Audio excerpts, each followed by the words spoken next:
independent traders.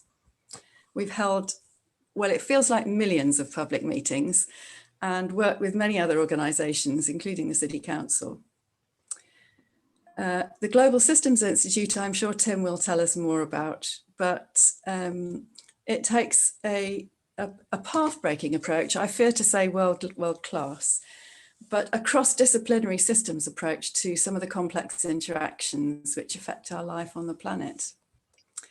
New Prosperity Devon is a community benefit co-op which promotes a more sustainable and inclusive economy in Devon, and which is supporting local authorities and other large institutions to use their spending power to build a resilient local economy and a green post-COVID recovery. So our chair for this evening is someone many of you will know. Martin Goss has worked in Exeter for decades. He retired in 2019 as Director of Church and Society, in which capacity he worked with a diversity of faith groups, community groups, organisations and charities to foster trust, respect and economic and cultural flourishing.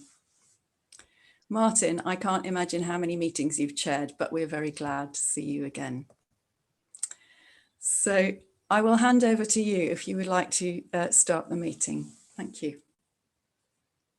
You need to unmute. We can't hear you.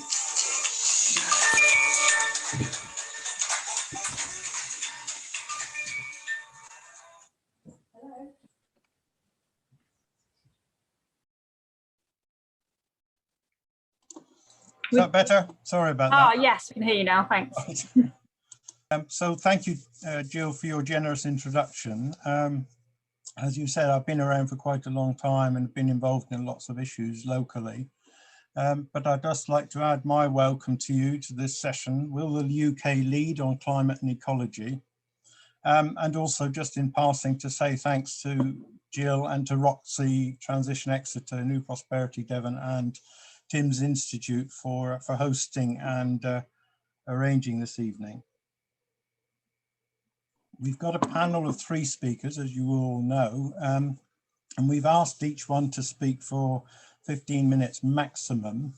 And after that, we'll take some questions. We'll try to group these where we can.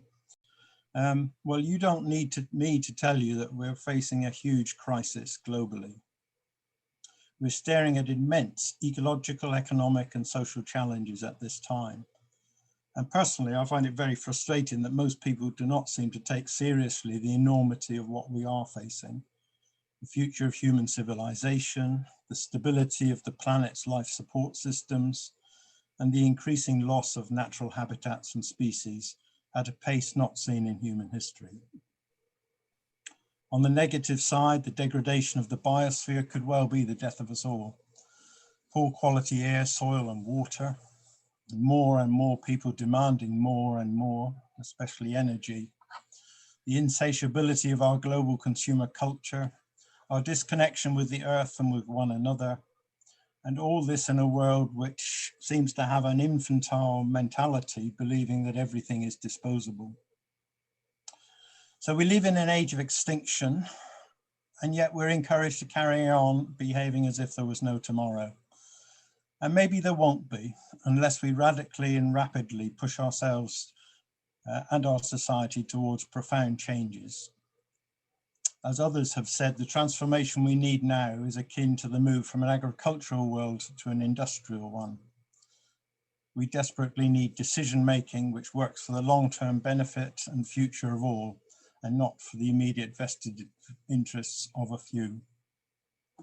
So 2021 is a critical year. Our government will be hosting the 26th the COP summit in Scotland this November. And although the Scottish government has actually been fairly proactive on these issues, the role that the UK will play is still fairly unclear. Some of the signs are not so encouraging. The IPCC has told us that we have to halve our global emissions within the next 9 years. And some voices say that that should even be quicker if we're thinking about carbon budgets. The Global Assessment Report on Biodiversity and Ecosystem Services has told us that ecosystems on land and sea which absorb 60% of our human-made greenhouse gas emissions, are deteriorating more rapidly than ever before. Locally, the Devon Climate Declaration acknowledges the danger for us humans of the situation, and the Climate Emergency Response Group is working on a Devon plan to meet the emergency. So, having begun gloomily, we're not without hope, and I hopefully this evening will demonstrate this as well. In particular, we have a National Climate and Ecological Emergency Bill, which is seeking to fill in the gaps with our national ambition. And that forms the focus for this evening's discussion. I'm delighted to say that we have with us three outstanding speakers to help us to reflect on the situation, to address the need for improving our national approach, and to look at the bill itself. So I'm going to introduce our three speakers separately in order rather than now. And we begin with Tim Lenton, who will be known to many of you. Professor Tim Lenton is Director of the Global Systems Institute at Exeter University, which is a transdisciplinary group of researchers, educators and partners looking beyond single environmental issues to a systemic view of changes that are needed in our human, social and economic sphere and in the biosphere. For those of you who know James Lovelock, Tim has continued to do some research questions on the issues posed by him on how life has shaped our planet in the past and what we can learn from this as we proceed to reshape our planet now and for the future. So Tim, thank you so much for being with us. I am going to pass over to you with a quick glance at the watch and let you lead us in the beginning of this discussion. Thanks very much, Martin. Thanks to Jill for all the work helping put this together, and Roxy for supporting it as well. Hi everybody from my spare bedroom in Exeter St David's, slightly yellow light.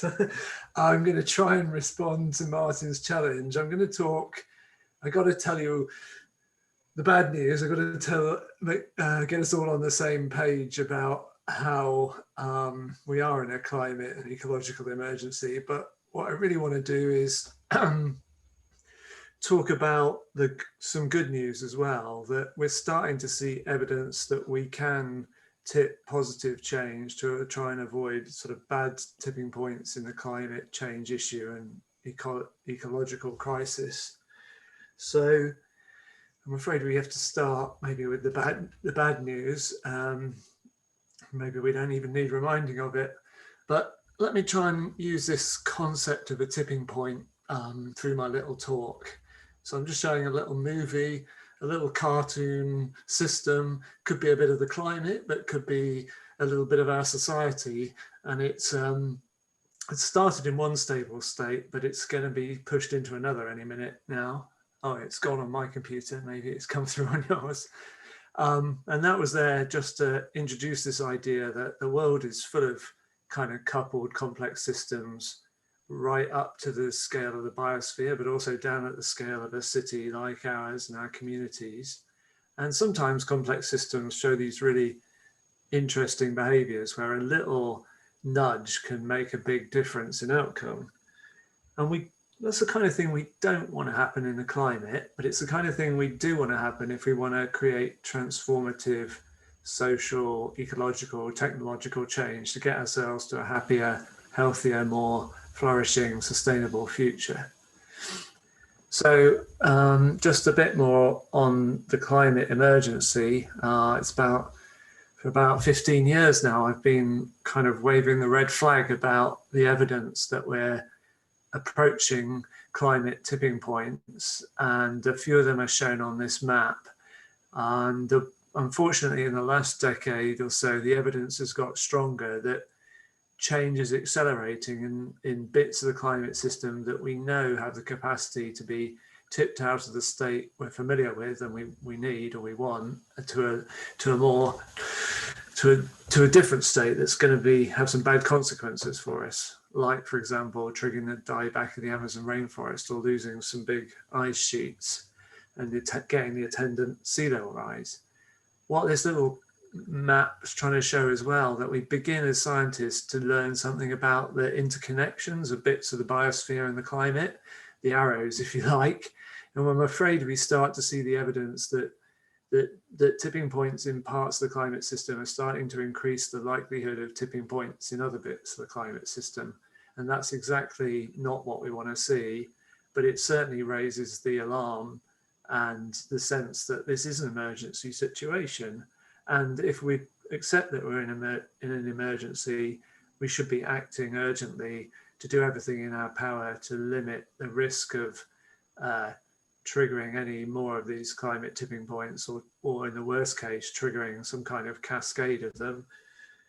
So that's what we need to try and avoid. And that's why we want to do everything in our power to limit global warming to 1.5 degrees centigrade or below. And that's the task of the bill. If we look at the scale of the challenge globally, we get curves like this. We essentially need to follow the red curve of reducing greenhouse gas emissions globally to zero by roughly the middle of this century. But as a nation that's contributed disproportionately to emissions up to now and in the past, you would think it was our kind of moral duty in some ways to lead the world. And in that case, we'd need to be doing things earlier than the thick red curve. We need to be going for UK net zero earlier than 2050. Well, whichever way we go, it is a spectacular challenge to turn around a trend, the green line, a trend of still increasing emissions and get down to zero, let alone worrying about the what's going on later on in the century. We can come back to that in the discussion, but we might have some assumptions that we're going to be able to suck greenhouse gases, carbon dioxide, especially out of the atmosphere, and those assumptions might not be totally scientifically or socially sound. We'd be safer just looking at an earlier shutdown of the cause of the problem, the greenhouse gas emissions. So whichever way we want to do it, it's an amazing rate of change we need. We need like 10% year-on-year reductions in emissions. And in my view, the only way we're going to do that is if we can find some positive tipping points of transformation to change our technologies, change our relationship with them, lots of other aspects besides. And that's what I wanted to say a bit more about, because we actually have the evidence that there have been rapid tipping points of change in society in the past, including in the uptake of technologies, for example, like on the picture here. And what goes on when new innovations or new technologies arise and they get taken up in society is there are a load of what I would call reinforcing feedbacks that are like the crucial ingredient of any tipping point. You get these feedbacks that amplify an initial change and make it larger, and then amplify it even more and make it even larger.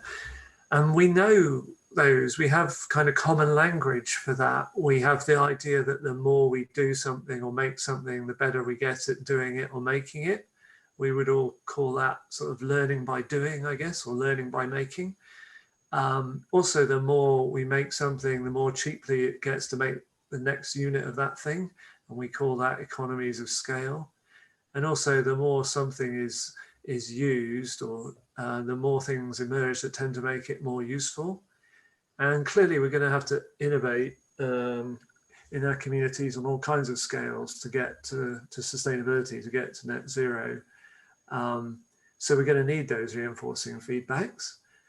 And the other element of those reinforcing feedbacks is something that academics call social contagion, although they might want to change the language given that we're in the middle still of a pandemic, because it's not necessarily meant to be a bad thing. This is the idea that somebody usually does something new first, but then we often, as neighbours, sort of look at what they're doing and think, oh, I like the look of that, I might do some of that. And then other people start to copy us and so on.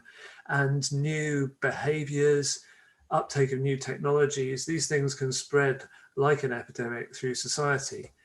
And that's been seen for some sustainable technologies in recent years. This is an example, the uptake of solar panels on roofs. I'm actually going to show you some data from the USA, but this kind of social contagion has been happening in the southwest as well of the UK. I'll just show a little movie that's going to loop between about 2012 and about 2015, and it's a part of Colorado in the US, but I could have picked a few other locations. And what you're seeing in the yellow and green spots is well, the yellow is the first customers for solar panels on roofs, and then greens are sort of neighbors, if you like, in the broad sense, imitating and taking up the technology. And you see this technology spread pretty rapidly. That's also happening, that kind of rapid tipping point of uptake of technology is also happening for electric vehicles, particularly in Norway, which is like the world's success story for electric vehicles. And by the way, there's a great backstory behind that. It's not all about policy. It's actually about the 1980s pop band a-ha having brought one of the first early electric vehicles into Norway, proceeded to lobby for free road tax for that vehicle, refused to pay road tolls, and eventually got policy changed in Norway that made it a better landscape, if you like, for what we see in the data there, which is basically that in Norway, where it basically costs the same to buy an electric car as it does to cost buy a petrol or diesel car, suddenly people in Norway are buying electric cars. They're more than half the market share now. Whereas in the rest of Europe, we're sort of close to that point where they all cost the same, but we have only like 5 or 10% uptake. So there seems to be a really strong potential tipping point for the electrification of our personal mobility. And of course, we're seeing that with e-bikes and other things as well. For the case of the e-cars, if you like, the EVs, they're actually going to be the same price to make as a petrol or diesel car pretty soon, within about 3 years. And then they're going to get cheaper to make, so they'll definitely become cheaper to buy. And the big thing we need to worry about then in our communities is has everybody got access to this technology, especially have they got access to on-street charging points, for example, for the vehicles, if you don't have the luxury of a driveway or whatever. But as that charging infrastructure spreads, that'll feed back in a good way, and we'll see this electric vehicle revolution. The other tipping point that I've spotted in the UK, if you don't know it already, is that just within the last 5, 6, 7 years, we've basically shut coal burning out of electricity generation. And most of the slack has been picked up by the massive increase in renewable power in the UK. So my little graph on the left, black is the electricity generated from coal, and it nosedives after 2012. It was the number up here, it was 40% of UK electricity generation just 8 or 9 years ago. And as of last year, it was down to 1 or 2%. So there's a positive tipping point there, and it includes on the right a picture of the destruction of a coal power station in Didcot in Oxfordshire. Basically, irreversible decisions have been made to eliminate coal, dirty coal from power supply. So we're on. It's not all bad news in the UK, I guess, is the message, and some really abrupt changes are already happening around us. But of course, we're not just concerned with what happens from the top down from policy. We're maybe more motivated as citizens in a community here as to what we can drive from the bottom up. And the good news is, historically, there have been loads of great examples of kind of community-led initiatives that have created these virtuous circles of positive change or positive tipping points. This is one from the 1970s. It's the Bowery in the Bronx in New York City, which was like a really a community in a really bad place with a lot of destroyed buildings, as you see, a really rough environment. But a community garden movement started there that's now kind of gone worldwide, which didn't just kind of grow food and create a nice living space for people in what had been a really bad social situation. It really helped build the community there. And of course, that, yeah, like I said, that's a movement that's gone global. And it's a classic example of a virtuous cycle that was started locally. So where I want to finish is with the news that in the last few months since January, we've started something we're calling the Exeter Living Lab, and with some different partner organisations, and you're all welcome to join in this. We've been starting to map out the sort of complex system of Exeter, if you like, and our hinterland and our city, and then we literally map it out in a sort of computer, if you like. And this is a literal picture of our systems map, a work in progress, but our systems map of Exeter. And why we're doing that is because essentially we want to take that map and that information and try and identify some of these virtuous cycles and positive tipping points that we can trigger together, starting here and hopefully starting now or very, very soon. So if you like to look at that, drop me a line, come and join us on the journey. I'll wrap it up with the simple messages. Yeah, the bad news, some climate tipping points might already have been passed. And if we charge past 1.5 degrees of global warming, then really we're asking for trouble. We're going to trigger possibly cascades of other damaging tipping points that we need to avoid at all costs, in my view. And if we want to limit global warming to 1.5 degrees C, we've left it late. So the only way we're going to do that is if we can find some of these positive tipping points that can accelerate change. But hopefully I've shown you that some of these bottom-up initiatives, as well as some top-down policy, and the two of them working together with these reinforcing feedbacks, are already beginning to tip rapid change. So hopefully this evening is just a little bit of a part of gathering some more momentum and towards those positive tipping points. Thanks a lot. Thank you very much, Tim. That was keeping amazingly to time. That's really helpful. And I think that message about positive tipping points is something that we can explore a bit further in conversation and a bit later, but also take away with us. And I love the phrase "learning by doing or making." That reversal of spirals of decline. I will also say, for those of you who are newly coming in now, if you weren't here before, our apologies for the technological hitch. I gather from Jill that we could be up to 500 people, but many of you were stuck, so our apologies for that. Right, so very briefly, we're doing so well for time. Apologies for the problems.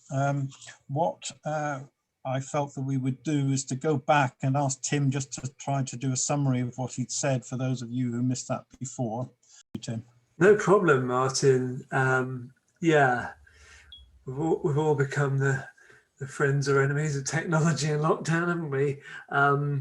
Yeah, so what the good news is, it was being recorded, whatever I said for 15 minutes before. So at your leisure later, you should be able to watch it. But what I tried to do was say,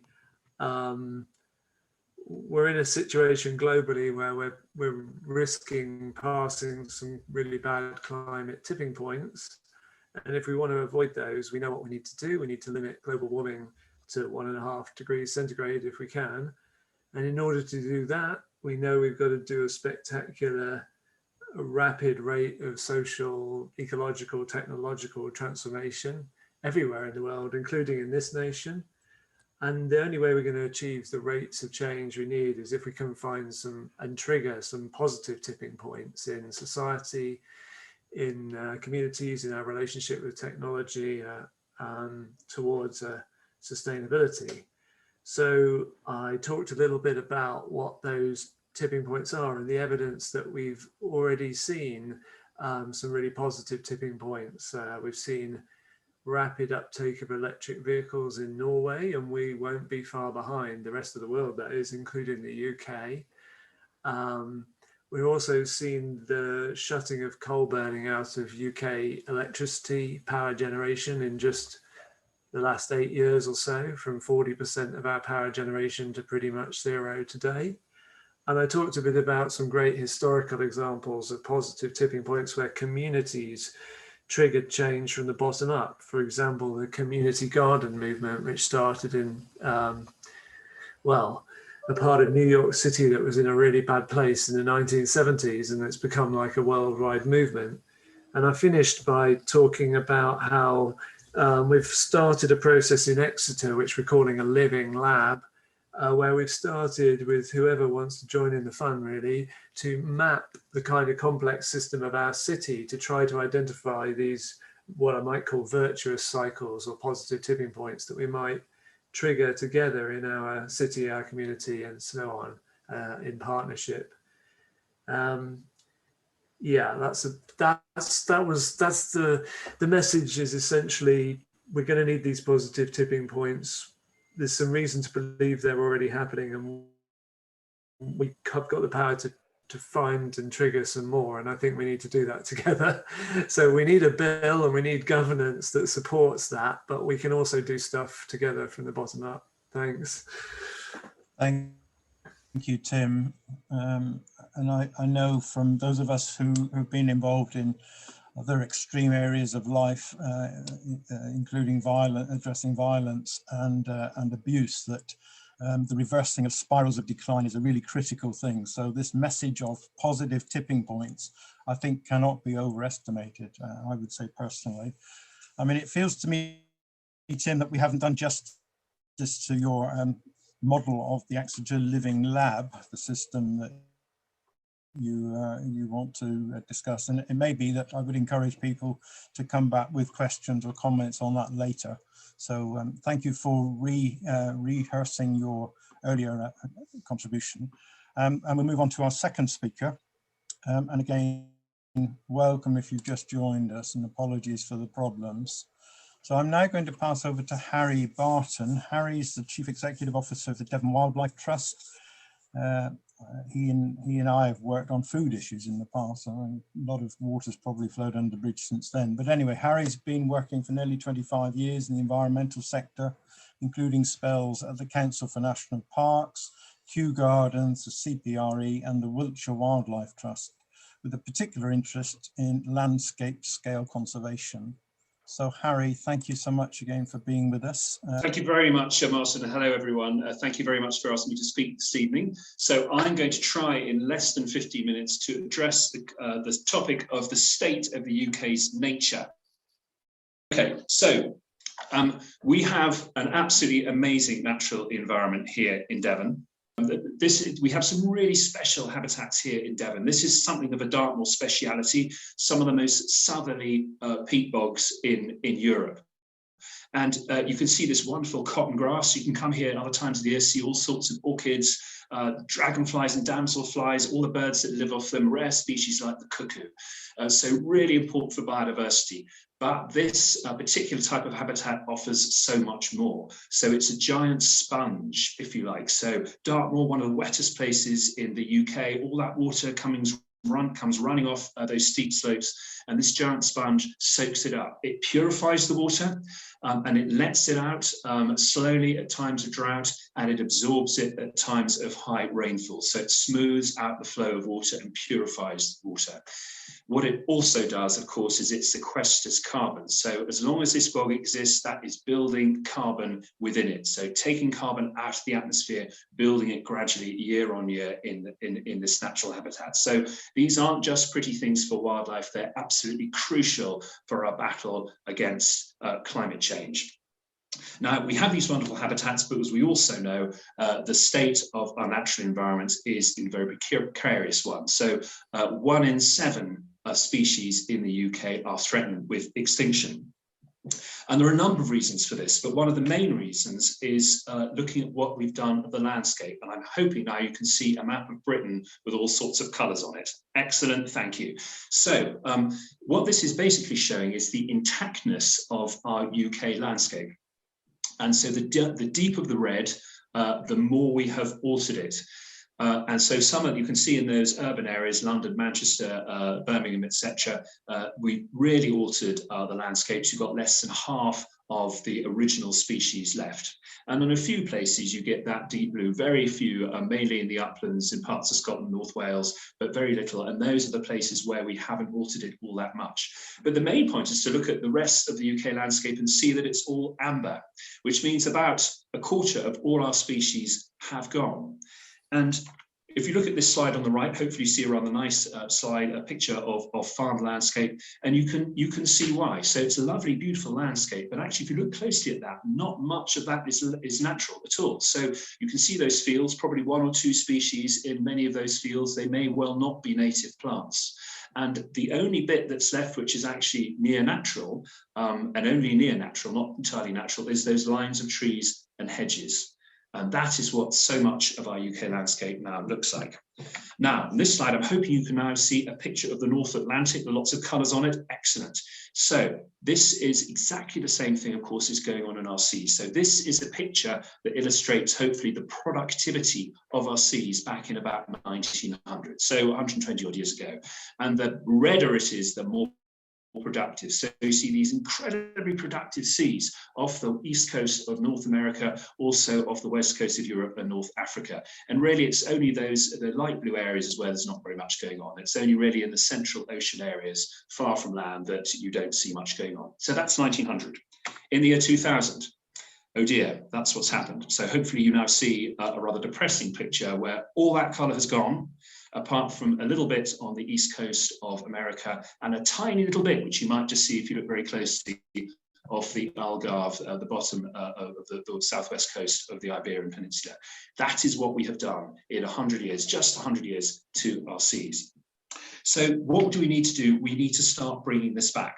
And this is why we are calling for a nature recovery network, because the nature recovery network is a game plan for making this happen on the ground. Now, the first question to answer this is what is the scale of the challenge? And hopefully you see a pie chart here. So what this is intended to illustrate is the need to double the area of wildlife habitat that's in recovery. When I talk about in recovery, what I mean is that you can't just magic habitat back.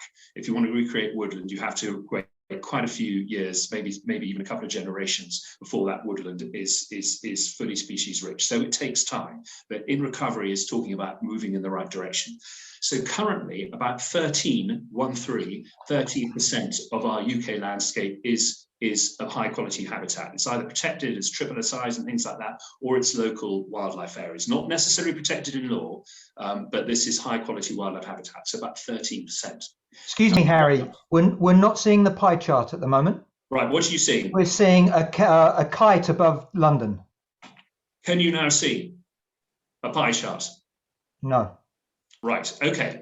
So you'll have to imagine that, I'll press the button again. Right, okay, so I'm afraid my screen seems to have frozen. All right, well, look, what I'm showing here is, I can just talk about this verbally. So basically, we've got 13% of our wildlife habitat is currently good quality. The government is talking about another 4%. And the government is saying the 4% extra, which is in the 25-year environment plan, that is enough to get to the level we want. And I am saying, no, it is not, because that gets up to 17%. And we need to get up to 30%, because most scientists around the world agree that at least 1/3, somewhere between 30 and 40% of our landscapes on land and at sea need to be protected for wildlife if we are going to hold on to the species we've got, let alone bringing some of the lost ones back. So we need to double the area of wildlife habitat we have on land and at sea in the UK and in Devon, not increase it by 4%. That is a huge challenge. So how do we do it? And again, shame you can't see the slide, but what I'm now going to show is, imagine, if you like, a picture of Devon with lots of lovely, pretty colours on it. And what this is doing is this is our nature recovery network, and this is the game plan. This is and what this shows is a series of layers. So the first layer is understanding what we have already got, because we've got a lot of wildlife habitat, which is great, which is not protected and which is being lost or damaged every year. So step one, understand what's there, protect it properly. Step two is look at how we can expand those areas, interconnect those areas, because a lot of them are small and isolated, and create new ones. Step three is to understand where we can do that on the ground, because we have to think about soil type, we've got to think about hydrology, we've got to think about land use, we've got to recognise that we've also got to grow food, and we've got to build new houses. So we can't put the whole of Devon, the whole of UK there for nature conservation.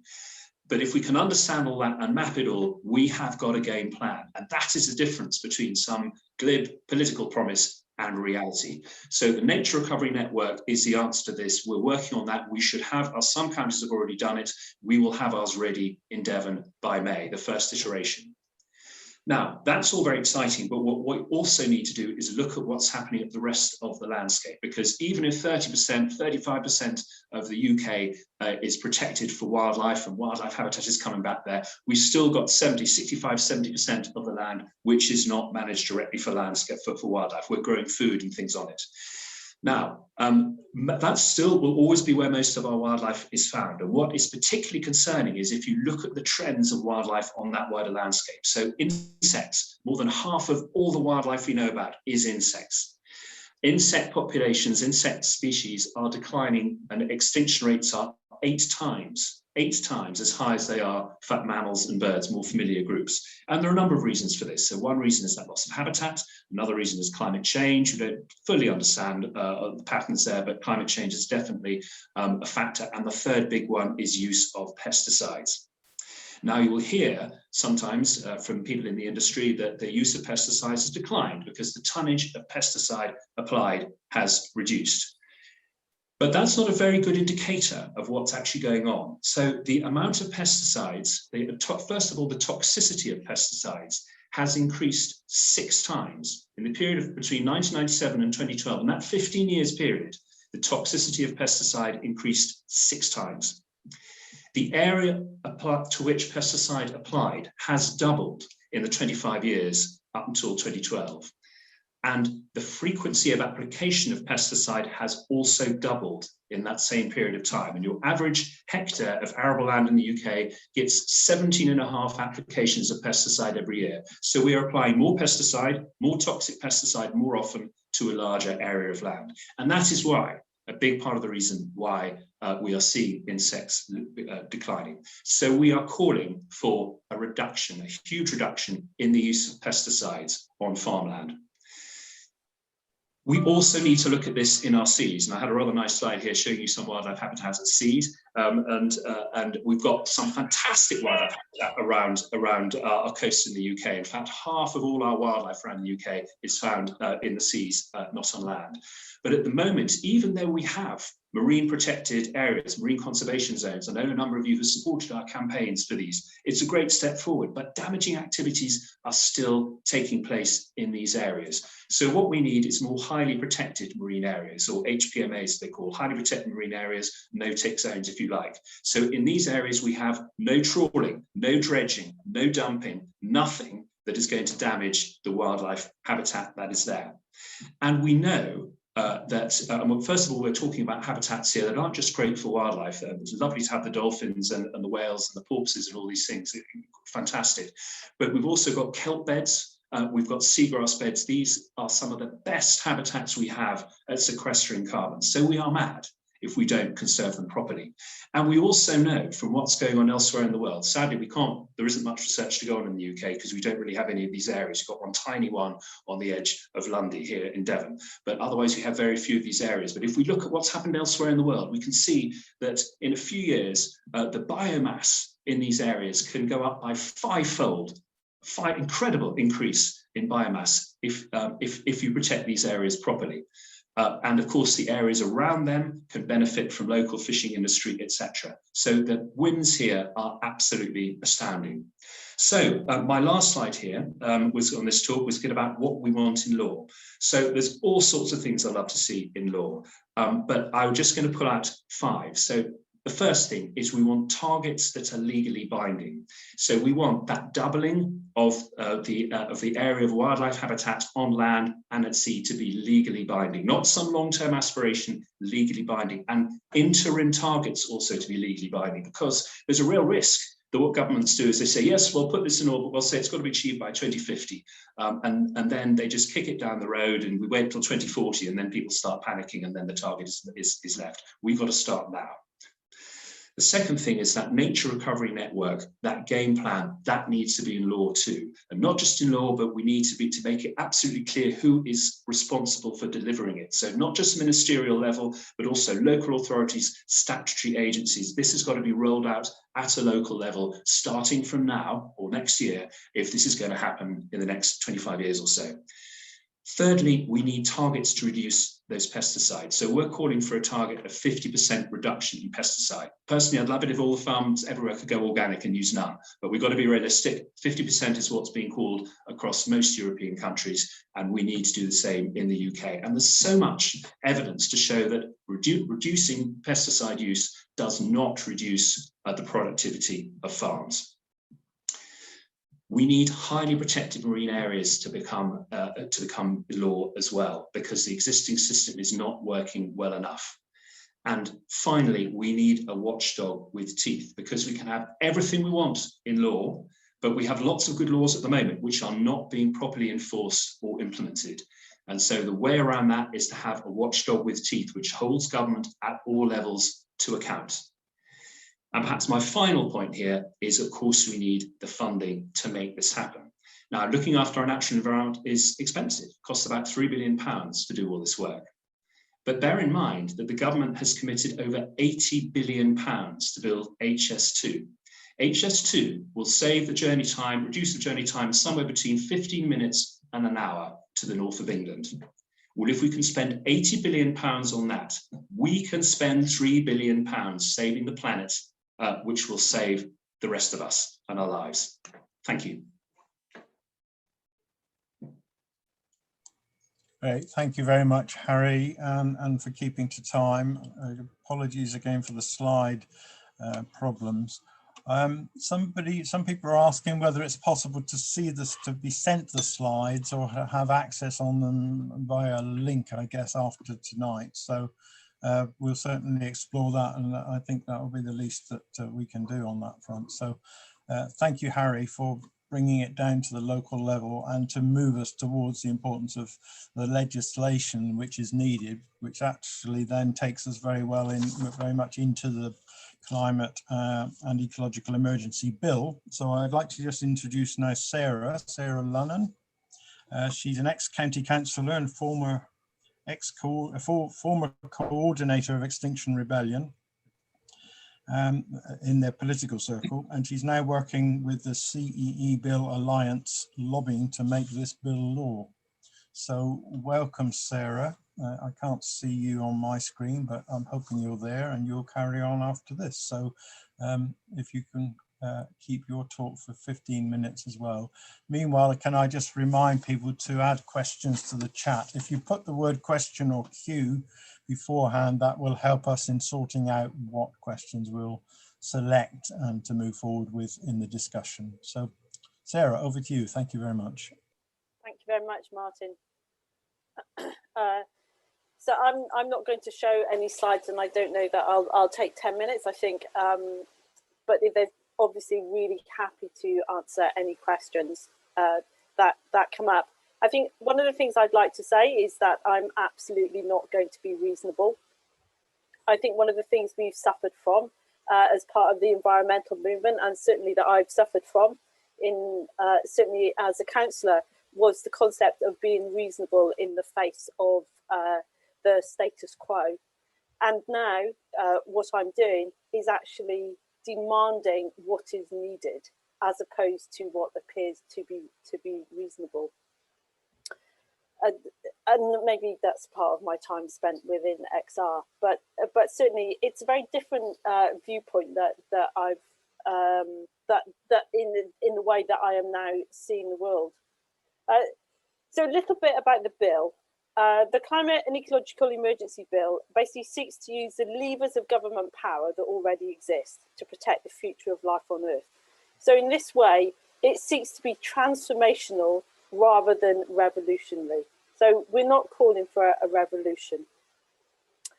In accepting what we face, we can then mobilise to reduce the risks, doing what is scientifically possible, not what is politically credible. And what is needed is the most rapid decarbonisation plan possible. As Tim has explained, year-on-year reductions of the scale witnessed during the most severe lockdown of 2020, a rate of between 10 and 15% a year of current emissions. And this has to be coupled, as Harry has explained, it has to be coupled with a twin focus on our repair to our natural systems, to our natural life systems, because we're not facing one crisis today, we're facing a twin crisis. So we also need to focus on, basically we need to focus on a system of planetary repair of our climate and our natural systems to halt the damage, to restore soils, carbon sinks and life itself. And I think one of the points I'd also like to make about Tim's talk is that idea that he brought in of social contagion, and that I think it's going to be more radical than Tim's outlined in what's actually needed. So the social contagion, I believe, is not going to be around moving to private electric vehicles. I think it's going to be around moving in a completely different way around our towns and cities. I'm not sure that we will have enough energy produced for us all to have an electric vehicle sat outside our homes. So this contagion might be something is moving to a very different way of life and moving around. So the radical alterations that are going to be required to our everyday life, these changes have to be legitimate to the public. And to do that, we require the integral involvement with the public of making those changes, in proposing them. Because the concept of a counter-rebellion should not be ignored. And we've seen this in France, for example, with the Gilets jaunes, and we're seeing it now with regard to COVID and the lockdown laws. The people are beginning to mobilise because they are not seeing the current restrictions as legitimate. And to ensure that all voices are heard in making policy, there is a requirement for us to take a different route to policy making. So rather than the government coming in and telling us what to do, we need to find a way of citizens being involved in deciding how we address these twin crises. And deliberative democracy has proved itself able to deal with complex, contested subjects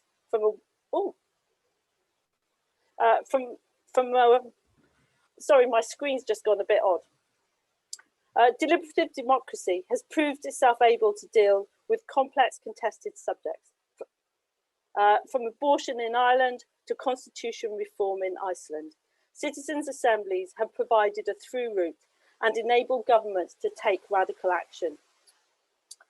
So the bill, the CEE, the Climate and Ecological Emergency Bill, requires the climate crisis to be tackled. It requires a crisis of life to be tackled. And it also looks at tackling the democracy deficit that we are currently suffering from in this country, so that the policies that are enabled through the bill are legitimate. And also through using citizens' assemblies, one of the aspects of the bill that is not particularly well understood, it enables governments to act because they can act radically, understanding that the proposals they are taking forward have been understood and brought forward by members of the public, by us. So citizens' assemblies work with governments, directing them rather than dictating to them. So, and let's face it, we need another way to address the crises of our natural world. It's been laid out to us, the situation that we are in, and we have known about this for a long time. But even now, with COP15 delayed but on the horizon, COP26 on the horizon, we have a government that would have allowed the opening of a new coal mine. We have a government which is overseeing the destruction of protected habitat for a £27 billion road building programme. As we've explained, we have a government which will enable the use of insecticides, wiping out the pollinators which are so valued. And we have a government which has recently agreed to the issue of new North Sea oil exploration licenses. It would seem that economy still trumps the natural world. It's been 31 years since the IPCC's report first report. And it would seem that representational politics across the globe has failed to provide the action that's needed. What faith can we have in a sudden reversal? I believe it is time to stage an intervention. The Climate and Ecological Emergency Bill is such an intervention. If made law, the bill would ensure that the ecological emergency is tackled shoulder to shoulder with the climate crisis in a joined up approach. Would see the UK's ecosystems protected and restored. It is no longer enough to conserve what is left. In many places, what we have left is not worthy of conserving. We'll have a focus on biodiversity, soils, natural carbon sinks, and we would accept the responsibility for our ecological footprint along our global supply lines. We cannot just protect this country. We have a duty to protect the impact of our way of life across the globe.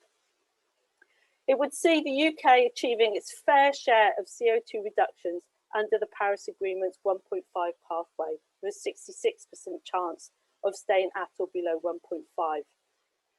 And it would bring in CO2 accounting that includes aviation, shipping, and those emissions that we are responsible for via the importing of manufactured goods. Would basically task us with accepting the full responsibility of our entire greenhouse gas emissions. Crucially, the bill also seeks that greenhouse gas emissions are reduced primarily through stopping emissions at source. And this means that energy generation would become carbon zero. So it's not about nets, it's not about offsetting, it's about reducing carbon emissions at source.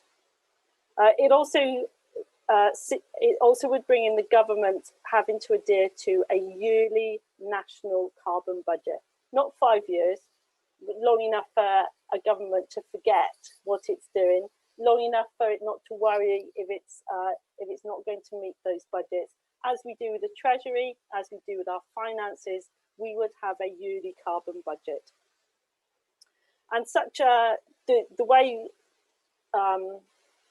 that these policies would be drawn up would be directed via a temporary citizens' assembly, representative of the UK population, working directly with government and parliament to find a way forward.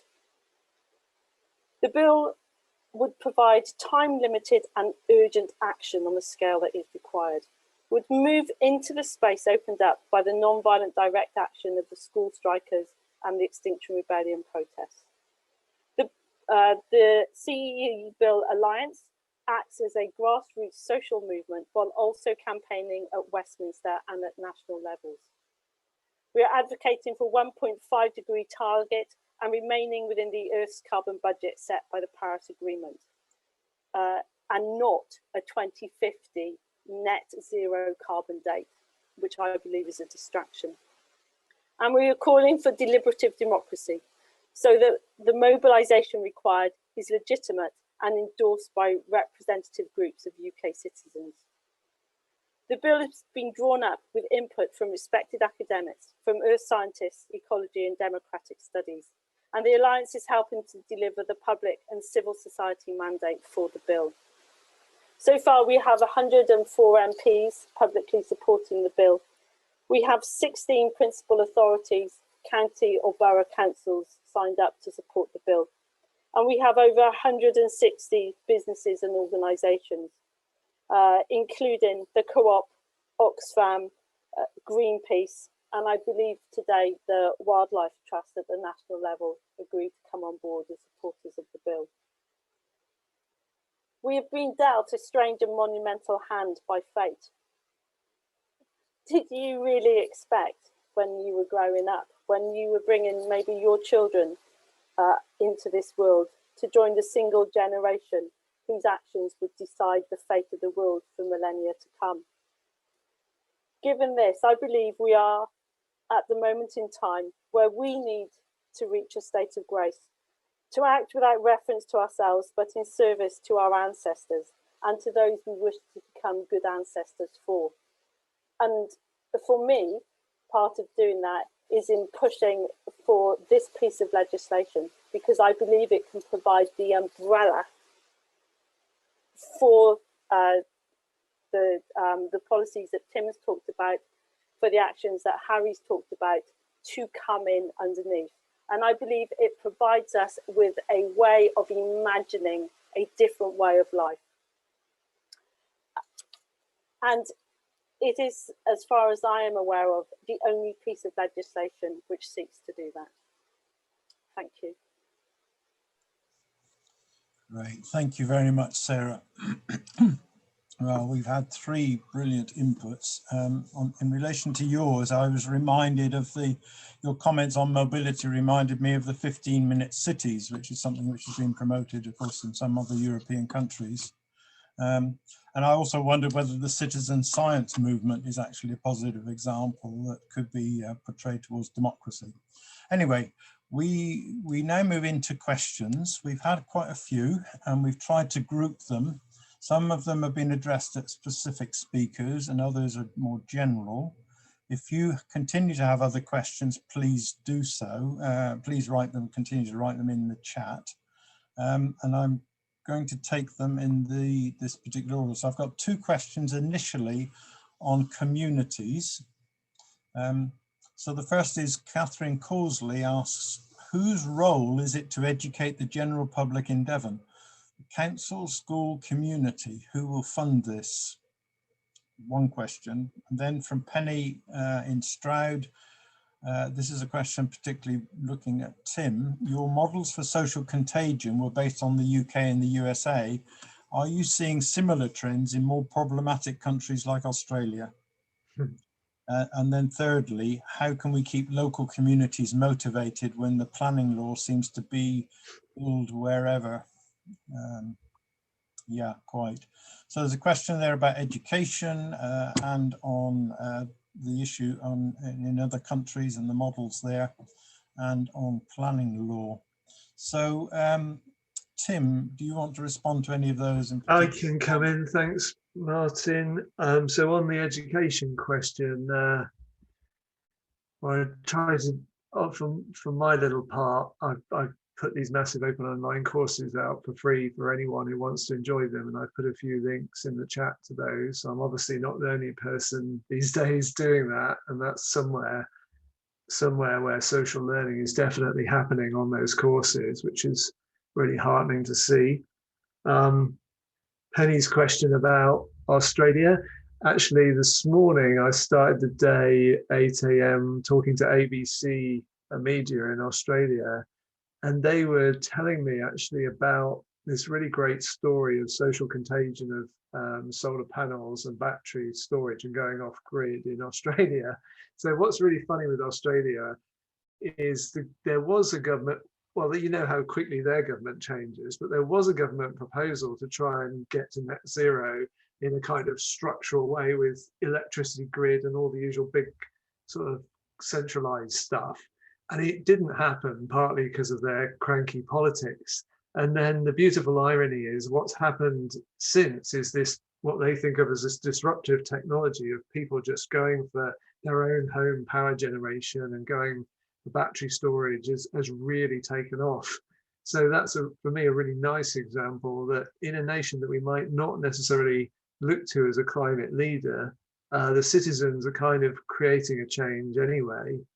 It's not all glory and great in Australia, of course, and they certainly aren't sort of going, they're not going for electric vehicles yet, but as other questioners raised, there are issues with every technology.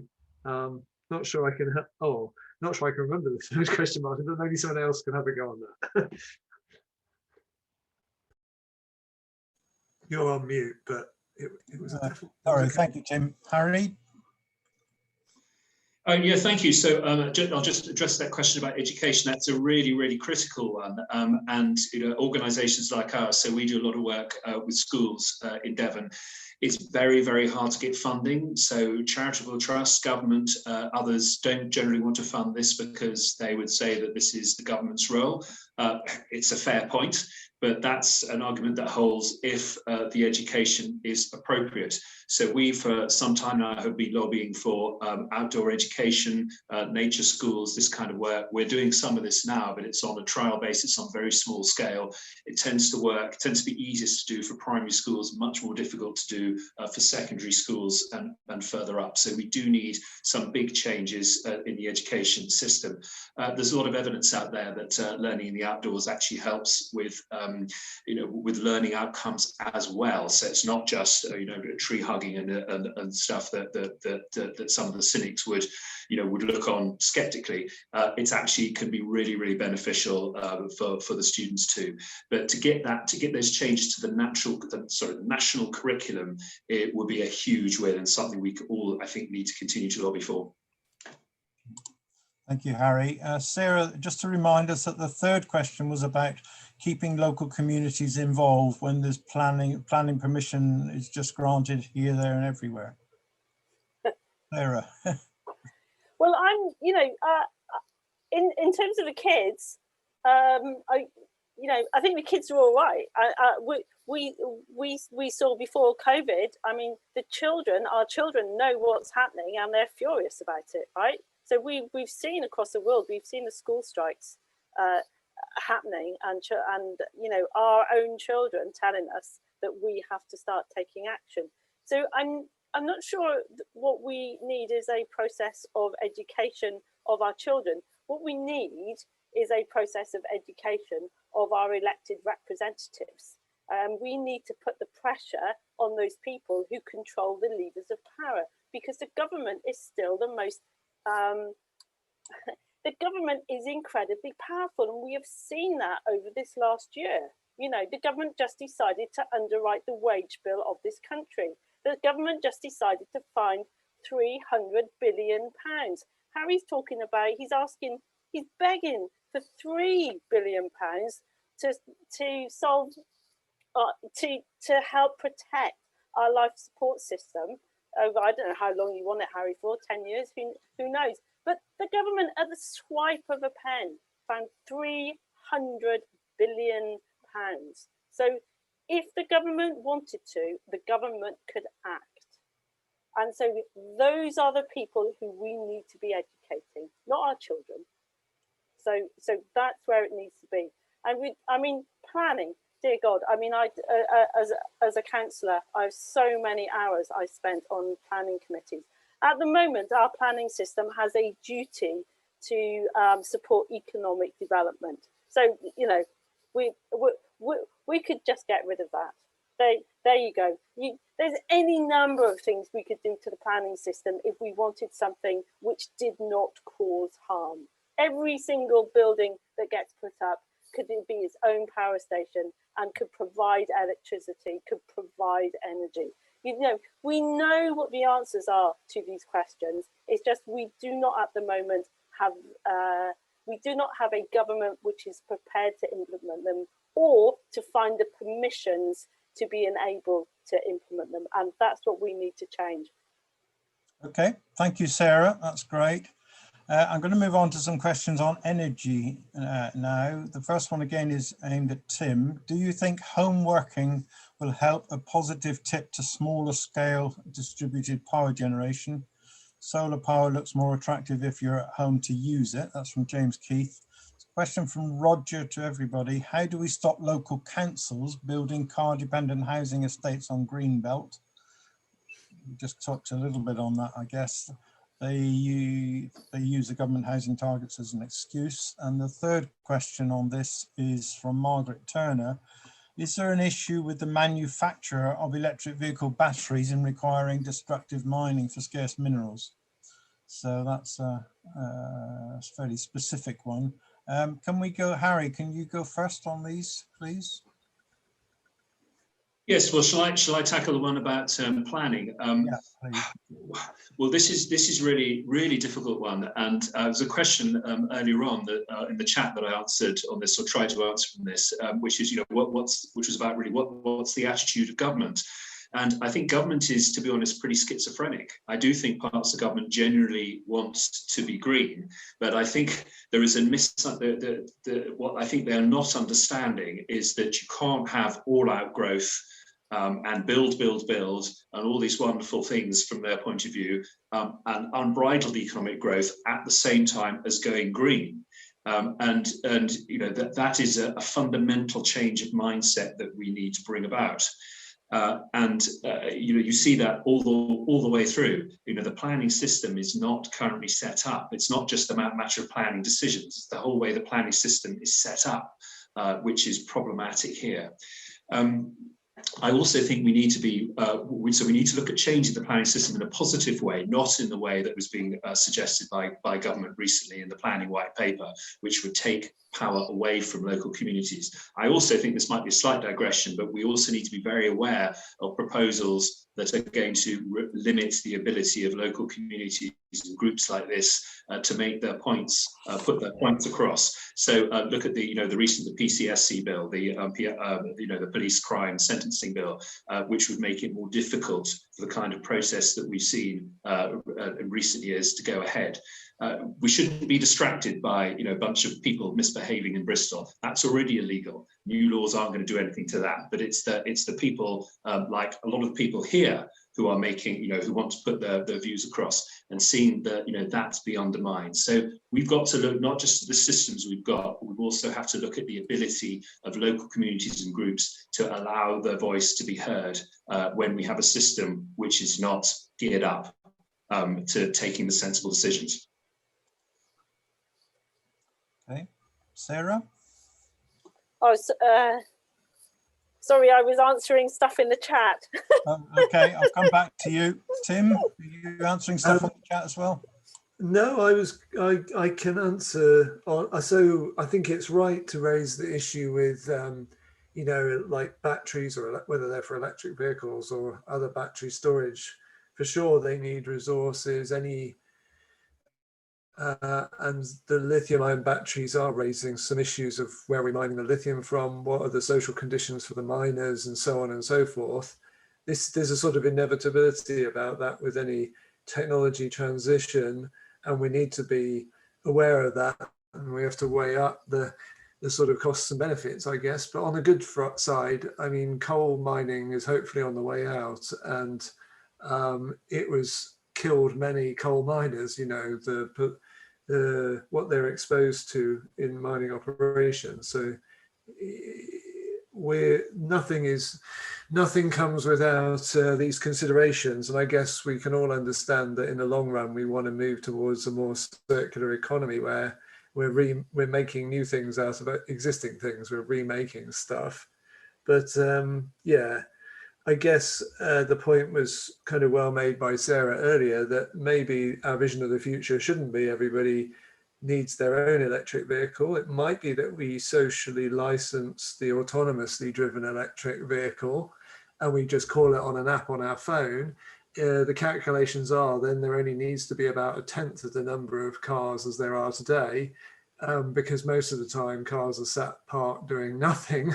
So for sure, let's keep thinking creatively there. But I think on electrification of transport, it's not just cars, is it? What we see that's really positive, including in our city, is a uptake, people getting on an electric bike who would never have got on a non-powered bike. So yeah, I think that's more positive than negative there. And on that great idea of the coupling between home working and home power generation, that's fantastic. I immediately thought, well, we need to stick that in our Exeter Living Lab systems model, and maybe it also makes some sense for, the Exeter Community Energy Scheme to marry that up with increased home working, to know that your home working was drawing on the community power scheme, if not off your own roof. I think that's a really nice classic identification of a virtuous cycle there. So yeah, I really welcome that suggestion. I think there are other ones that we can think about as we try to imagine how our city can change and change quickly. And I think that also goes back to these mobility questions as well, and access to cleaner forms of transport. which is coming up a lot in the chat. So I'm sure we'll come back to that. Right, thank you. Sarah, did you want to respond to these questions? I mean, one was directed at Tim anyway. I wonder if I'm going to row back on something I said earlier when I said we don't need to educate the children, but the climate assembly that we held in the UK, one of the most notable things for me that came out of the assembly was the shock of the people who took part when they actually understood the position we were in.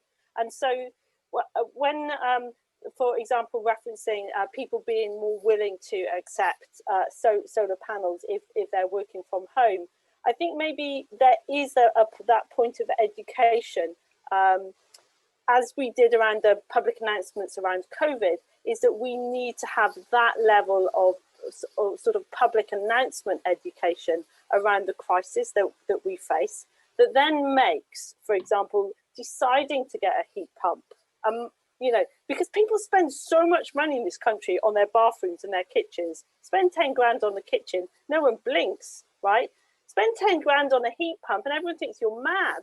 Like, but if we understood the situation we actually face ourselves in, actually, why are you spending 10 grand on a kitchen when you could spend 10 grand on a heat pump? Why are you spending it on a new car when you could spend it on a heat pump?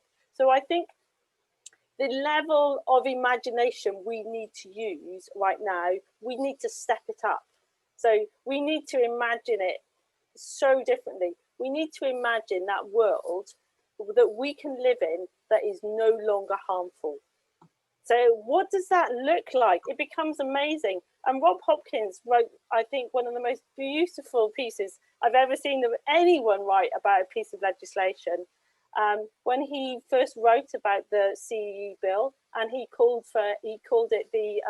referred to it as the ability to imagine, legislation which allowed you to imagine another world. And I just thought that was an amazing piece of writing, and I recommend everyone read it, because that's what we need to do, and that's what the Citizens Assembly would allow us to do and enable our politicians to act. Great, thank you. I have to say that one of the things that frustrates me is the kind of the lowering of the political bar over recent years, so that kind of our aspirations are so low as a human society, it seems to me. Anyway, I've now got a couple of questions on biodiversity, so I guess, Harry, you might want to look at this, and then I've got a general question.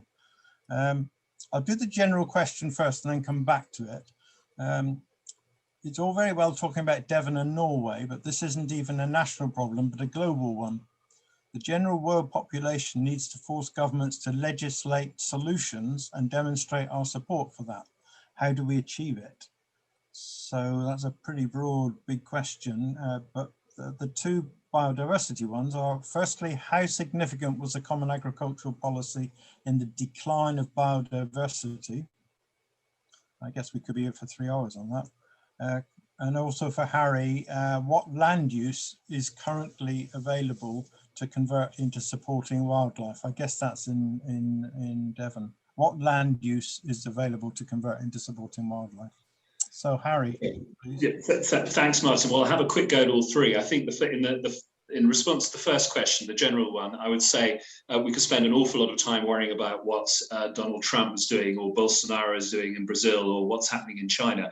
But I think what we have to do is focus on what we can do, our own spheres of influence. And the problem is, if you have, it's like this whole thing of why should I bother picking up litter because everyone else is dropping litter. You have to start by looking at your own actions. And I think if we and other countries around us can genuinely be world leaders on this and say, we found a way around this, we found a way we can do this. It's not unaffordable and it does bring benefits. It's not going to put everyone out of a job. In time, other people will follow. So I think that's the best we can do. We just have to look at getting our own house in order, because an awful lot of other countries will point to us. Brazil can come to us and say, you're telling us to protect our rainforest. You were once all covered in forest. You've got rid of 90% of it. Don't you come and tell us, who are a much less wealthy country than you, to preserve our forest, because you got rich off destroying your own. So we have to get our own house in order first. Okay, on those two questions, common agricultural policy. Well, agriculture, what's happened to agriculture is has a huge influence on biodiversity, because of course 3/4 of the UK, particularly England and Wales, is farmed, and with the intensification of farming that's happened since the Second World War, that has been really gone hand in hand with the loss of wildlife. Now, would that have happened without the common agricultural policy? I'm afraid I think it probably would have. I think it would have happened in a different sort of way, but the common agricultural policy it's been a barrier to change, but I don't think the common agricultural policy in itself is to blame. I think it's more the intensive agriculture, which is driven by the agrochemical industry, world commodity prices, and a whole load of other things. We now have the ability to change that and turn it around. The question is, does government have the guts ready to stand up to the vested interests on this? Because we can do so much without making ourselves hungry, without increasing the price of food, but also without damaging the natural environment and our natural capital. And that really links to the next point, which is how much of land is available for converting to wildlife. And this is where I think we come to the nub, because the argument is always that we don't have enough land. We need all this land to grow food. Well, and actually, if you look at the ecological footprints of the UK, the population of London, its ecological footprint is larger than the whole of the United Kingdom, because we're using land so inefficiently. And I would argue, this isn't always very popular with farmers, including organic farmers, but I would argue that our current model of growing food is very outdated. The idea that we plough whole areas of land up to grow a crop is incredibly inefficient.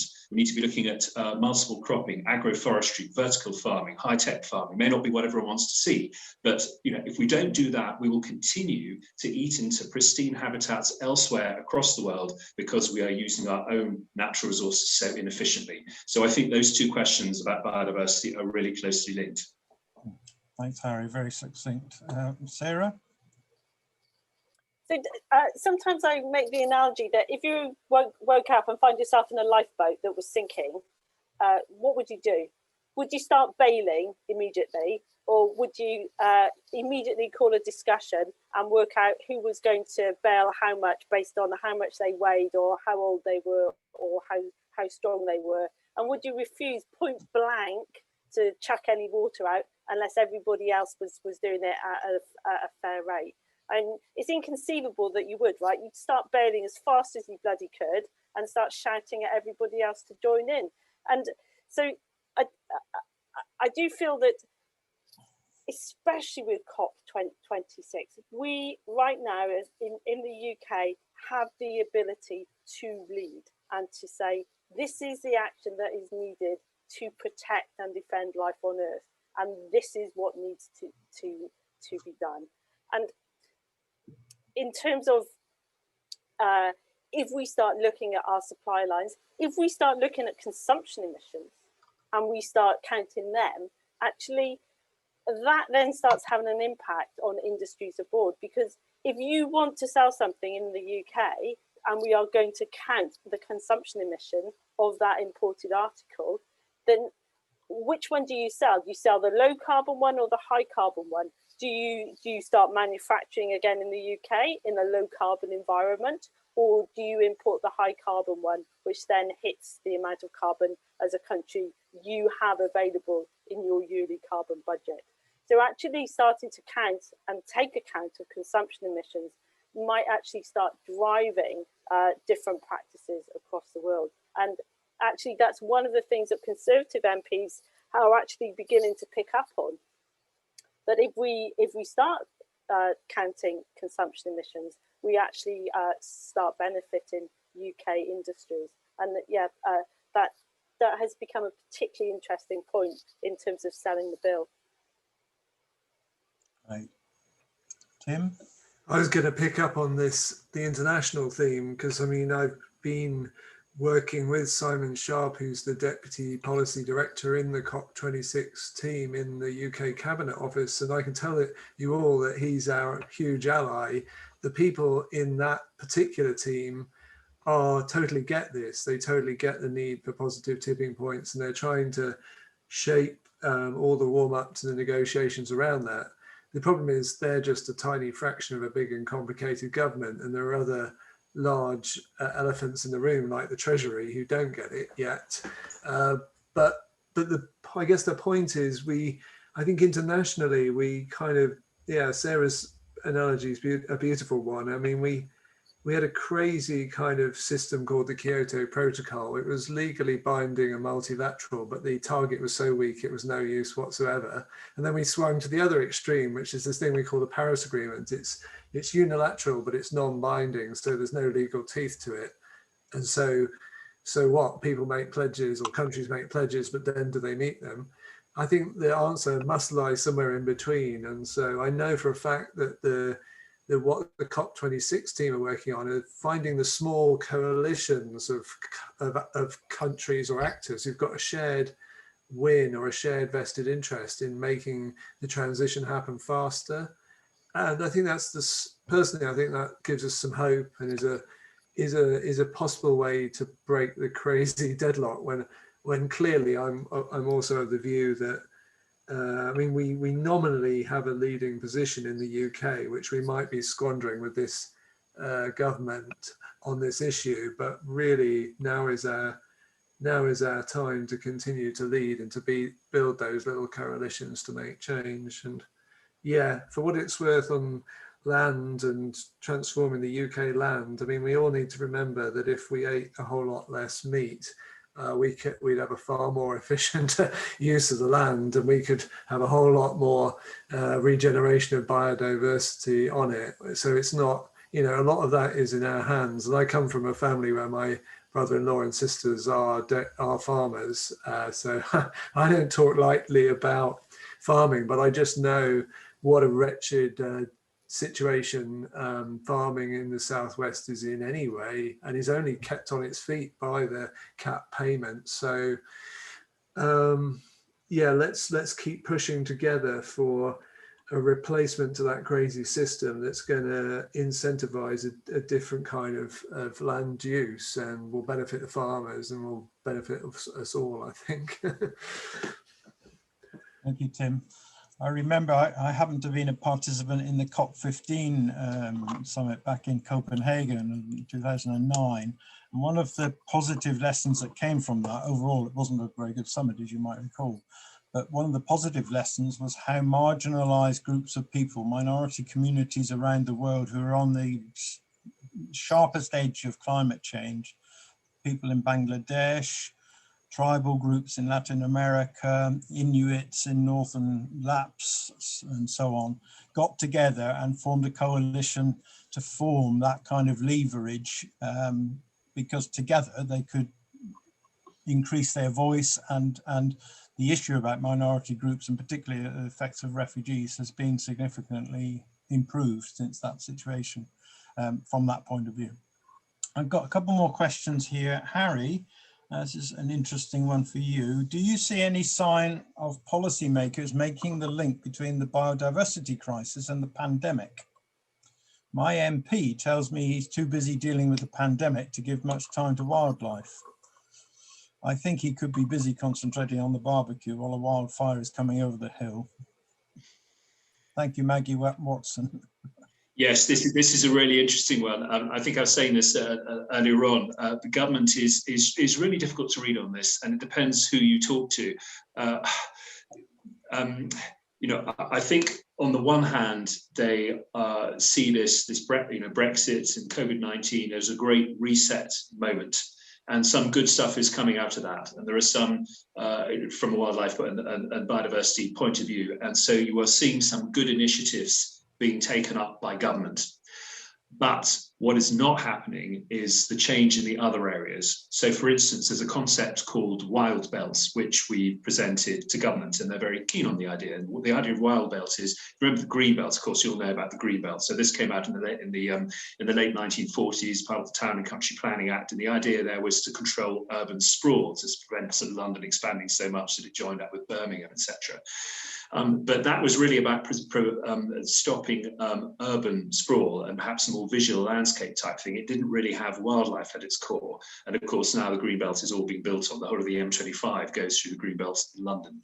So the idea of wild belt was that we would say, well, rather than trying to stop urban sprawl, we would be identifying areas where we recreate wildlife habitat and interconnect it around cities, within cities. Look at areas like Stockholm. 50% of Stockholm is green space. There's no reason why you can't have biodiversity within cities. That's where most people are going to come across it, and a network across the countryside as well. The government love that idea. But what they're not doing is saying, okay, if we want that, we now got to look at where we're investing our money. We've got to look at the land use planning system. We've got to look at the agricultural policy. We've got to look at all these other areas so that that supports the concept of wild belt. And of course, you've got to look at where we give money. So they're not making these interlinks. And that, I think, is the problem. What the solution to that is, I don't know. I think it would just take a lot of time and effort, and we all just have to keep badgering our own MPs about it.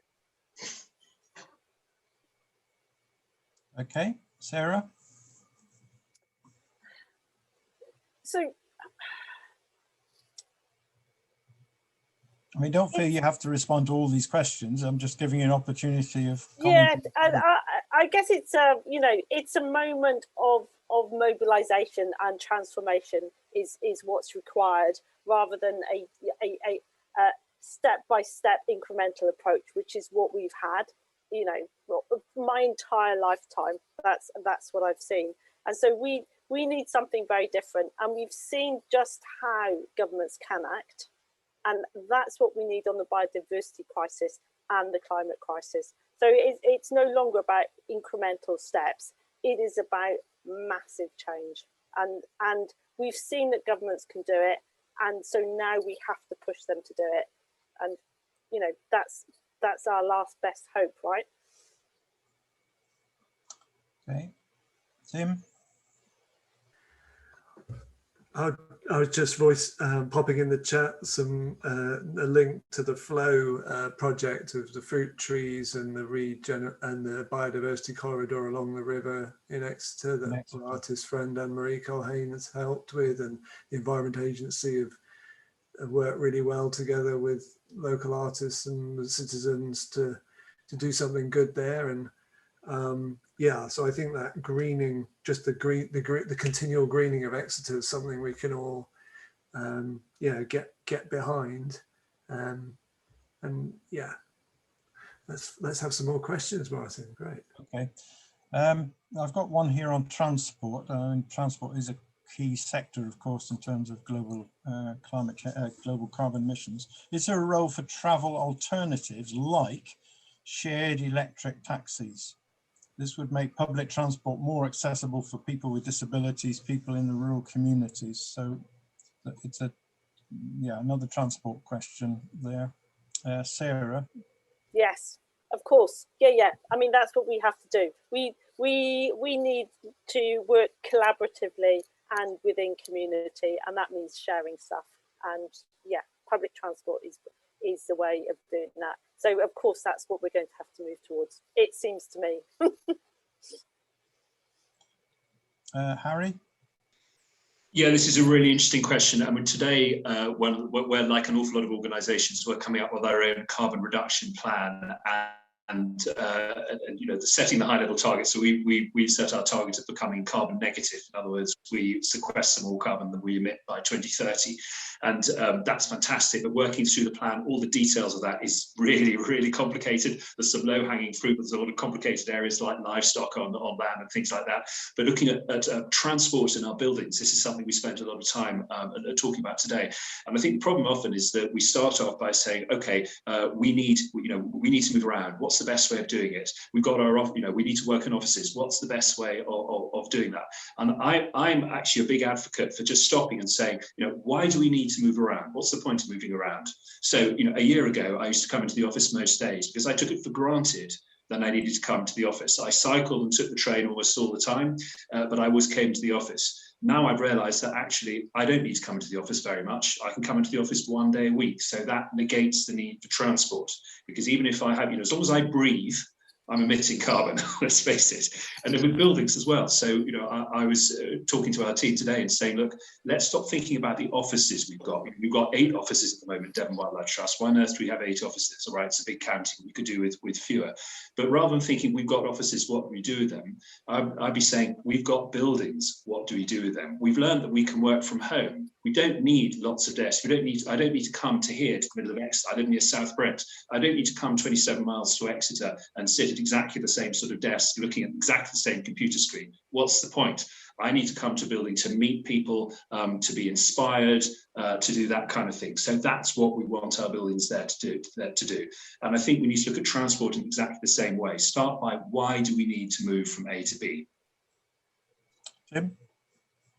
Yeah, picking up the theme, that's what the current lockdown disruptions are perhaps all offering us a pause and an opportunity for is to imagine a different way of working as well as living, to go off down a different path with respect to that. And as a county, it's certainly worth some reflection. I mean, could we end up opting for sort of having these hubs that are on the rail network, for example, that are sort of flexible workspace hubs that are people where you do need to come together for those creative collaborative moments, you can do so. And you've also got good access to hopefully an electrified rail network of the future. But yeah, I think this is a moment, a perturbation to us all, the COVID moment, and potentially a great opportunity to rethink and build together a vision of actually a different way we want to live and work, and then get on with how do we get from A to B? How do we get to that vision? Yeah. Thank you. I've been involved in a few conversations recently about the implications of what Harry was saying about office space, particularly in city centres for the future, because the chances are there's going to be a huge amount of real estate freed up in city centres from both retail and from office accommodation, which might actually completely transform the development of building on greenfield sites at the moment, because builders are not going to go to pay for more expensive land when there are huge swathes in city centres. So maybe there's a bit of a hope there. I'm coming to Jill. I don't know how long you want me to go on in terms of questions. You might want to intervene. I've got one here about XR, so I'll just share this with people, and then I'll come back to you, I think, then. So the question is, do you feel that student strikes and Extinction Rebellion style protests still have a role in shifting societal attitudes and an understanding about what's really happening? And that's from Massimo in South Brent. Sarah, I guess.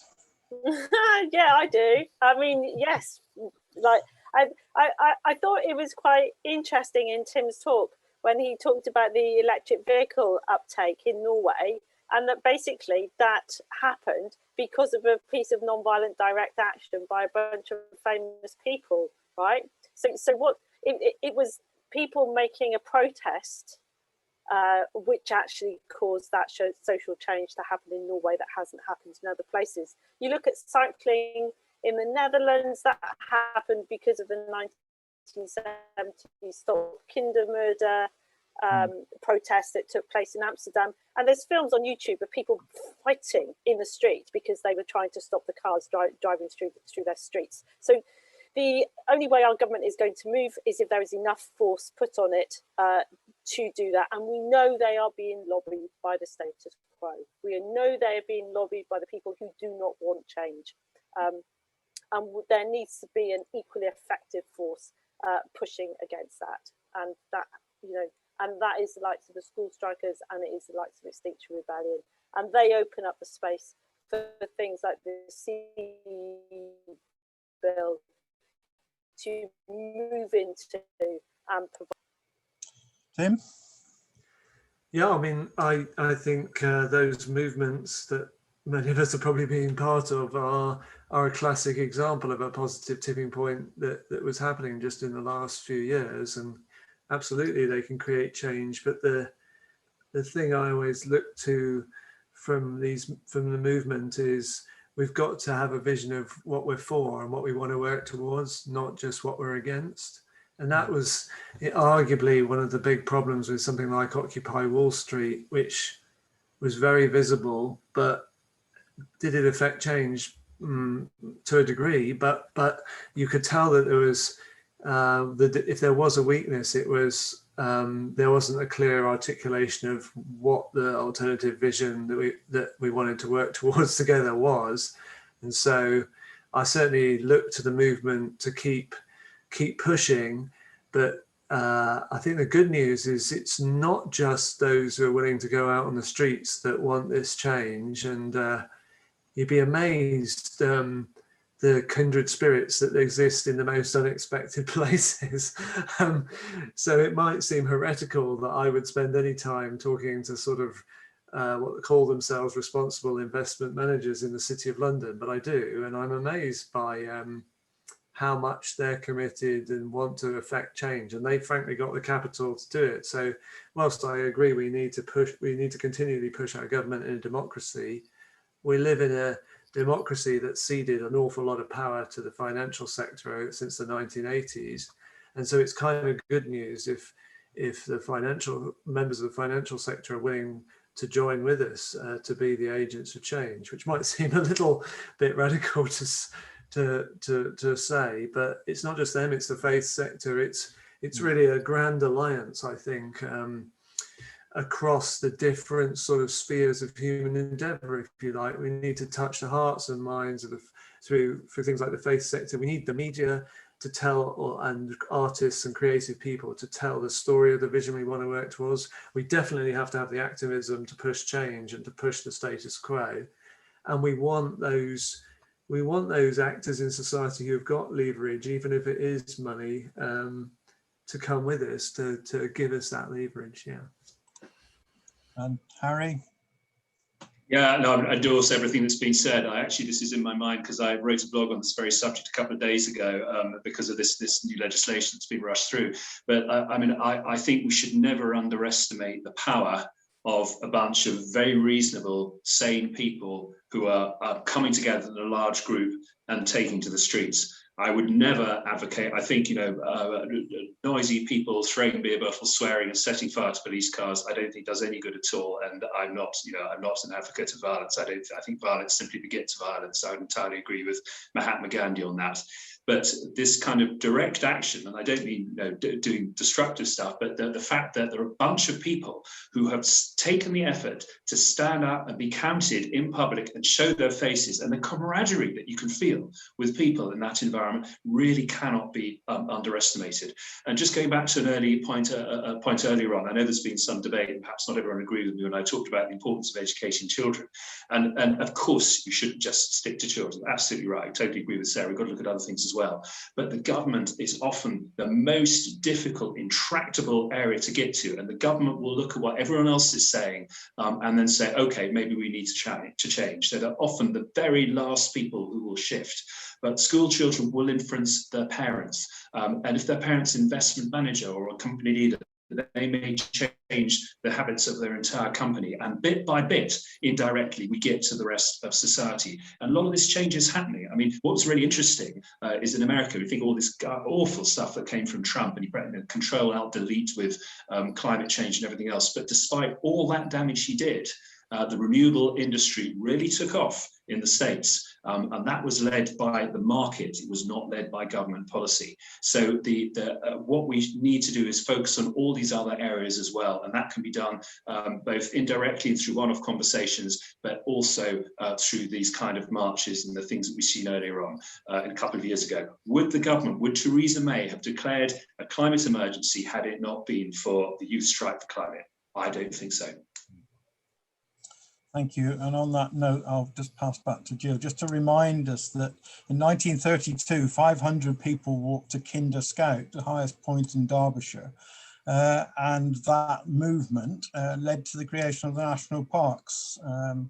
That's another example, again, inspired by the Kinder movement in Germany, the Kinder transport. Jill, can I pass back to you? I'm just conscious that we're moving towards 9 o'clock, and it says on my programme here I need to pass over to you. So I just wanted to remind final thanks. I just wanted to remind people that there are some very real, important and wonderful ways that we can all help support the change that we know is necessary. So I have put in the chat some resources for those who would like to contact their MPs on the CEE Bill website. That's something which is a basic must, but it's not sufficient. And the fact that many councils are passing motions in support of the CEE Bill is a really strong indication of the support that is going on around the country. Teenbridge has already passed one, there are lots of others.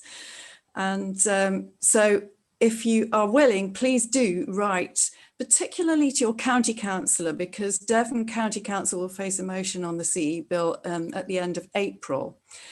Again, there are resources on the Transition Exeter website if you want, but of course a personal letter, even if it's short, is the most effective to your own councillor.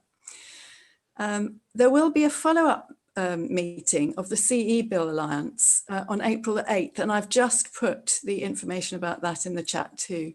So please feel free to copy it and join in. And I'd just like to say from me, this has been an extraordinary coming together of speakers who have done so much in their own individual fields, and huge respect for everything that has been spoken about, and also for those who've asked questions as well, because they're really on the button. So I'll hand back to you, Martin. Thank you very much. And please do continue acting in many ways. Thank you, Jill. Well, we've got about 5 minutes left. I'm sorry for those people who've sent forward questions that have not been responded, at least verbally. Some of them have been answered, I know, on the chat line. And just before I just wind up completely, can I just go back to each of the three speakers and give them an opportunity just for half a minute, if there's anything else that they would like to add in relation to this evening's discussion. There may have been something, a point that you've not had a chance to make. So let's start with Tim. Sorry, got to pick on somebody. Thanks, Martin.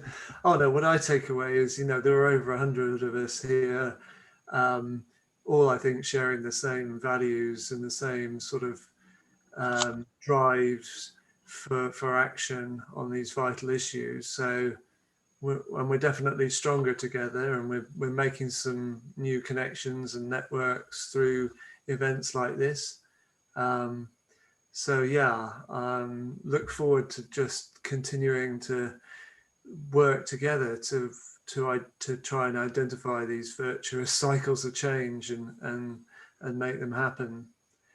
Because for me, although I am a sort of natural activist at heart, I've come to believe that I can't just blame the government or expect them to change the world. I think we have to take it into our own hands sometimes. Thanks. Ellie? Yeah, I mean, I think all I would say is just encourage everyone to write to their MP and perhaps their local councillor as well. So strength here is in numbers. It takes 5 minutes to do, or maybe 10 minutes to do. Encourage other people to do it as well. But the more people who do it, the better. So we recently, as the Wildlife Trust thing, we did a campaign on neonicotinoids, and the government trying to reverse the law on that. 100,000 people we got to sign that petition just in a few weeks, and the government will be forced to listen to that. Other things we've done have maybe got 5,000. It doesn't have the same weight. So that numbers really, really matters. So I think if we all do it ourselves, if we all persuade our friends and family to do it, then this will really start to make a difference. So yeah, let's take that action. Thank you. Sarah. I want to say how inspired I am seeing all the stuff in the chat, especially all the stuff that the Exeter Devon group has got together around the CEE Bill. Just amazing. And I'm just continually astounded by the imagination and creativity and drive of people who are setting up at their local level. and it has an impact. You know, it really does. That's why we've got 104 MPs back in the bill. So I feel really inspired after seeing all this stuff in the chat tonight and looking at the questions, and I just want to say thank you very much. And you know, just so brilliant seeing all these activists. It's fantastic. Great. Well, I just would like to thank all three of you for your contributions. I've noted down three particular phrases, which I shall certainly take away. One is the importance of positive tipping points. Secondly, that phrase nature recovery network with the emphasis on recovery. And finally, Sarah's comment on not being reasonable. So whether you've had your questions answered or your answered questions, thank you all very much for participating, and thanks again to Jill and Roxy for organising this evening. And we'll meet when the transformation comes. Take care. Bye-bye for now.